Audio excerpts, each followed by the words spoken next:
Trade లైసెన్స్ల పైన చిరు వ్యాపారులకు అవగాహన లేకపోవడం మలక్పేట సర్కిల్లోని జీహెచ్ఎంసీ సిబ్బందికి వరంగా మారింది. ఇక జీహెచ్ఎంసీ సిబ్బంది వ్యాపారులకు ట్రేడ్ లైసెన్సులు ఇవ్వకుండా సంబంధిత అధికారుల అండతో మామూళ్లతో జేబులు నింపుకుంటున్నారు.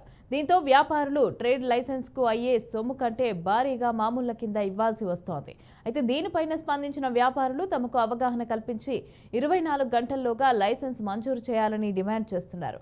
ఇక కొందరు అధికారులు మామూళ్లకు అలవాటు పడి రాష్ట్ర ఖజానాకు గండి కొడుతున్నారని ఆగ్రహం వ్యక్తం చేశారు.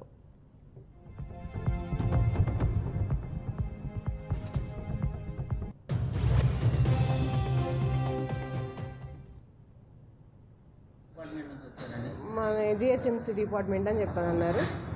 అవి చూపించమన్నారు, సర్టిఫికేట్ చూపించమన్నారు. చూపిస్తే రెన్యువల్ చేయించాలి, దీనికి చాలా సేఫ్టీ తక్కువ రాశారు అది ఇది అని చెప్పానన్నారు. 15,000 అడిగారు. మా వల్ల కాదు సార్ అదైతే కట్టడం. మేము ఆల్రెడీ సార్ తోటి డైరెక్ట్ చేయించి ఆయన పోల్స్ చూసుకొని పెట్టుకొని చేశారు. మేమేం ఫేక్ కాదు, ఇది సైన్ కూడా డైరెక్ట్ కనపడుతుంది మీకు. మేము సార్తో మాట్లాడుతుంటే లేదా సార్ వాళ్ళు రిటైర్ అయిపోయి ట్రాన్స్ఫర్ అయిపోయారని చెప్పానన్నారు. ట్రాన్స్ఫర్ అయిపోయారు, మేము కొత్త వాళ్ళం వచ్చాము, ఇప్పుడు ఎంత ఇన్స్పెక్షన్ నడుస్తుంది అది అని చెప్పానన్నారు. మా మొగాళ్ళు అయితే ఎవరు లేరు, మా తమ్ముడికి ఫోన్ చేసి మాట్లాడతానని చెప్పానన్నాను.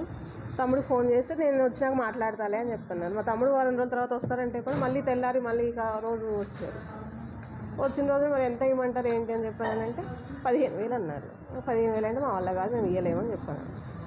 ఎంతో కొంత ఇవ్వండి అని ఎంత ఇస్తారు చెప్పండి అని అంటే 5,000 అయితే వరకు నా వల్ల అయితే అవుతుంది, అది నా శాలరీలో కట్ చేస్తానని కూడా చెప్పాను.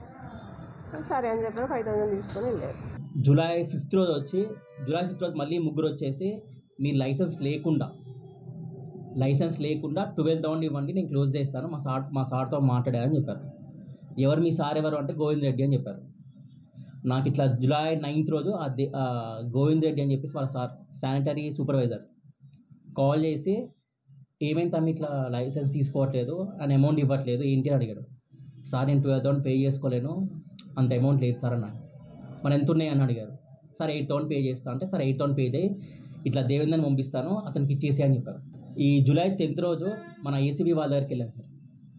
వెళ్ళి వాళ్ళు కంప్లైంట్ చేసి వాళ్ళకి మొత్తం డీటెయిల్స్ ఇచ్చాను, ఆడియోస్ వీడియోస్ ఇచ్చాను. ఒక 3-4 డేస్ ప్రాసెస్ జరిగింది. రేపు రైడ్ అని చెప్పేసి ఆ నెక్స్ట్ రోజు నేను వెళ్ళాను. వెళ్తే 8,000 చిన్న అమౌంట్, మనకి పర్మిషన్ రాలేదని చెప్పారు.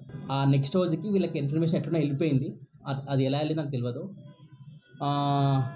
జూలై 15th అనుకుంటా వీళ్ళు మళ్ళీ కాల్ చేసి ఏమైంది బాబు లైసెన్స్ తీసుకోలేని చెప్పేసి ఇక అమౌంట్ గురించి మాట్లాడుకుంటూ మీ లైసెన్స్ తీసుకోవాలి సార్ అరుస్తున్నారు అది ఇది అని చెప్పేసి సెకండ్ నోటీస్ ఇష్యూ చేశారు. ముగ్గురు వచ్చారు సార్, వాళ్ళు ముగ్గురు